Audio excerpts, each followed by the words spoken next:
Good morning.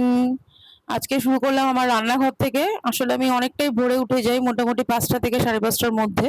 কারণ কি সব কাজকর্ম সেরে আমাকে লগ ইন করতে লাগে ৯টার মধ্যে। ওয়ার্ক ফ্রম হোম হলে কি হয়েছে, বাকি সব কাজকর্ম সেরে ৯টার মধ্যে লগ ইন করতেই হবে। তো যাই হোক, রাত্রেবেলা বাসন টাসন মেজে আমি রেখে দিই, রান্নাঘরটা পরিষ্কার করে রেখে দিই। সকালে ঘুম থেকে উঠে আগে ফ্রেশ হয়ে বাসি ঘরটা ঝাঁট দিয়ে স্নান টান করে একটু ঠাকুরের নাম নিই, ঠাকুরের জায়গাটা পরিষ্কার করে। তো তারপরে এই ঘরটর মুছে আমি চালটা ধুয়ে চালটা ভিজিয়ে তারপরে একটু পরে রান্নাটা বসাই। এই সময়টা সবজি টবজি কেটে নিয়ে গোছাতে গোছাতে মোটামুটি ওই ৭টা ৮টা বেজে যায়। তারপরে আমি ওই রান্নাটা বসাই। এই যে চাল টাল ধুয়ে আজকে একটা কীর্তন হয়ে গেছে, এতই ঘুম পাচ্ছে, বৃষ্টি বৃষ্টি ওয়েদার তো। সবজি টবজি কেটে সবকিছু করে আমি না ভাবলাম কিছুক্ষণ ঘুমাই।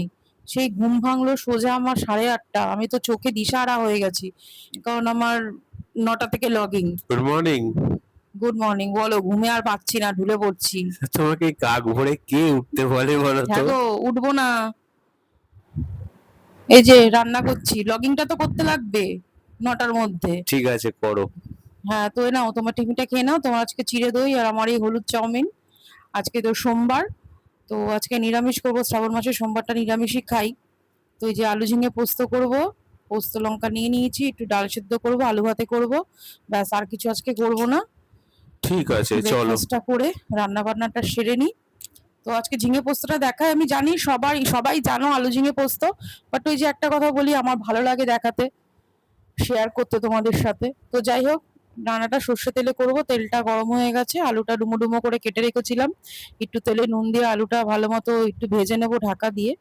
ঝিঙ্গাটা যেহেতু সেদ্ধ হতে সময় লাগে না বেশি, তো আলুটা হালকা একটু সেদ্ধ করে নেব, মানে মোটামুটি ভাজা ভাজা করে এই ঝিঙেটা দিয়ে দিলাম।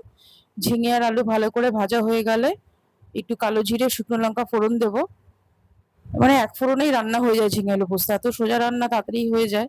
তো যাই হোক, এই যে নাড়াচাড়া করে একটু খানিকক্ষণ ঢেকে রেখে তারপরে পোস্তটা দিয়ে দেবো। লঙ্কা পোস্ত বেটে রেখেছিলাম, এতে একটুও হলুদ দিই না আমরা।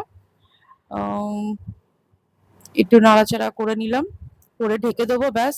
ঝিঙে আলু পোস্ত রেডি। নামানোর আগে একটু কাঁচা সর্ষের তেল দেবো।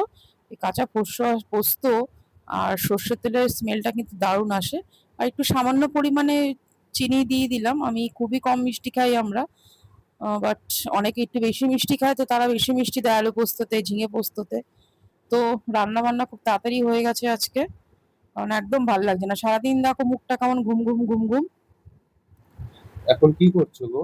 এই যে খাবার দিচ্ছি তোমাকে। ও, আজকে আলাদাভাবে দেখালাম না, এই যে সাদা ভাত, আর আলাদাভাবে পারছি না, সাদা ভাত, ডাল, আলু ভাতে আর ঝিঙে পোস্ত। এটা দিয়ে আজকে খেয়ে নাও। ঠিক এমনিতে আছে। নিরামিষ আর ভাল লাগছে না। এবার ঠিক খেয়ে আছে। দিয়ে আবার ঘুমাবো, এত ঘুম পাচ্ছে না হ্যাঁ হ্যাঁ আজকে। হ্যাঁ, তুমি ঘুমাও, আমি জেগে আছি। হ্যাঁ, আমি ঘুমাবো, আমার তো কাজকর্ম নেই। তো যাই হোক, খেয়ে দিয়ে নাও, একটু রেস্ট নিই। এই যে খাওয়ার থালা রেডি করে দিলাম। ভাত, মুগ ডাল, এই যে ঝিঙে পোস্ত। কেমন হয়েছে বলো? খুব তাড়াতাড়ি করে করেছি, ভালোই হবে, আমি ভালোই রান্না করি বলো। একদম একদম। বলো বলো, ৩৬৫ দিন খেতে হবে না, হ্যাঁ। ভালো না কি করে আরে বলি? খারাপ কেন বলতে হবে বলো? ৩৬৫ দিন তিন হ্যাঁ বেলা হ্যাঁ খেতে হয়, তো ওই হ্যাঁ, জন্যই। ঠিক আছে, চলো খেয়ে নাও। তো খাওয়া দাওয়া করতে করতেই আবার ঝিরিঝিরি করে বৃষ্টি শুরু হয়ে গেছে।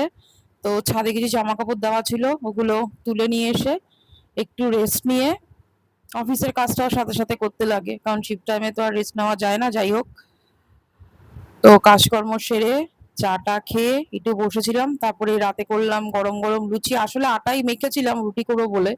তো তোমাদের দাদা বলে একটু লুচি খাওয়াও আজকে। তো যাই হোক, আটারই লুচি ভাজলাম, আলু কুমড়ো ছোলা দিয়ে তরকারি। এই যে রাতের ডিনার রেডি। বেশ ভালোই লাগে লুচি দিয়ে আলু কুমড়ো তরকারি। চলো, গুড নাইট, সবাই ভালো থেকো, আমরা ভালো থাকবো, টাটা।